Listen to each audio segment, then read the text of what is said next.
apocryphally, it is said that Joe Stalin said, it doesn't matter who votes, it matters who counts the votes. I haven't been able to find an actual reference to Stalin saying that. I can just find thousands of references to people saying that Stalin said that. But here is what Republican U.S. member of the House of Representatives, Republican Congressman Peter King, said just before the 2004 election when asked by Nancy Pelosi's daughter and documentarian filmmaker, and I think that's Alexandra Pelosi, I believe is her daughter, who's the filmmaker, on camera. He was drunk. He was at the White House. He was at a party, and he was plastered. But here's what he had to say. Congressman Peter King. It's already over. The election's over. We won. How do you know that? It's all over but the counting, and we'll take care of the counting. It's all over but the counting, and we'll take care of the counting. Now, just, think about this. For the Republicans, it's like the means doesn't matter as long as the end is accomplished and the end is winning. In 1968, Lyndon Johnson was president of the United States, and he was stuck in this war in Vietnam, and it was just tearing him apart. He hated it. He wanted that war to end so badly, not just because it would guarantee that Hubert Humphrey, as vice presidential candidate, would win in the election of 68, not just because his own party had told him he couldn't run for re-election because the war was such a bad mistake, not just because millions of young people, I was 17 that year, I remember it well, not just because millions of young people were out in the streets getting tear gas grenades thrown at them, which happened to me, not just because of that, but because it was the right thing to do to end the war.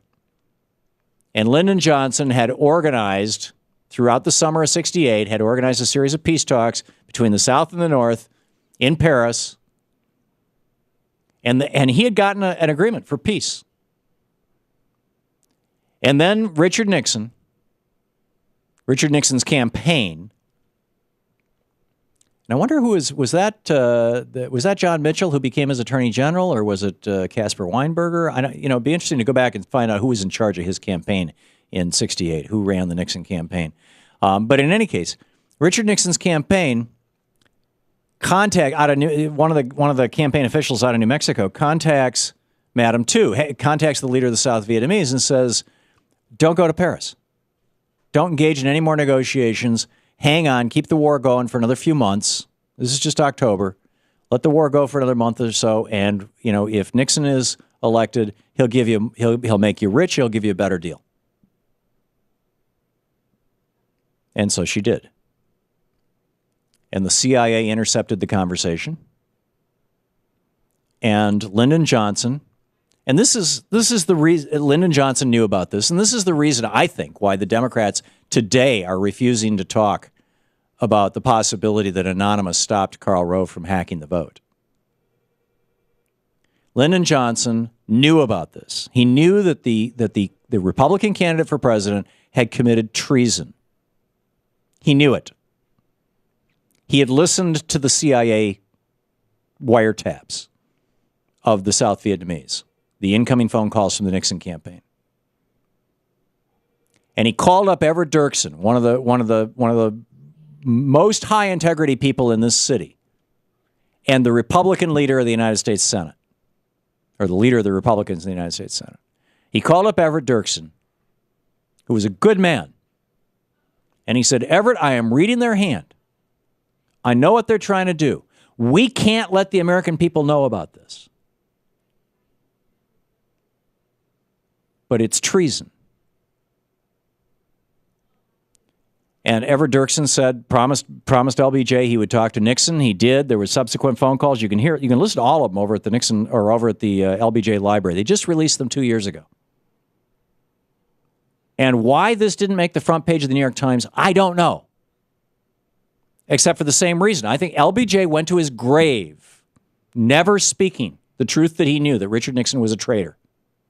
And I believe that that's why the Democratic leadership, Harry Reid, the President of the United States, will go to their graves never speaking that they know.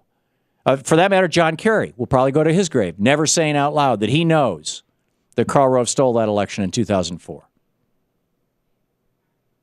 You don't think that a president of the United States, knowing that the other guy was committing treason, would out it to the American people because he thought that outing it would cause the American people to lose faith and confidence in their government and their electoral system? You think I'm just, this is a wild exaggeration, a bizarre conspiracy theory? Then listen to Lyndon Johnson, President of the United States, speaking to Everett Dirksen, leader of the Senate Republicans. Here's the latest information we got. The agent says that they just talked to the boss in New Mexico. And that he says that you must hold out. Just hold on until after the election. We know what Chew is saying to them out there. Yeah. We're pretty well informed on both ends. Now, I'm reading their hand, Everett. I don't want to get this in the campaign. That's right. And they oughtn't to be doing this. This is treason. I know. This is treason. I know. And Lyndon Johnson knew it. Hubert Humphrey knew it. Probably the entire national security apparatus of the United States knew that Richard Nixon was a traitor, that he committed treason to win the election in 1968, and that another 20,000 American soldiers and another million Vietnamese died as a result of it. And they all went to their graves keeping that secret because they did not want you and me to think, they did not want the American people to think that the American electoral system was that badly corruptible or that badly corrupted. They didn't want us to lose faith.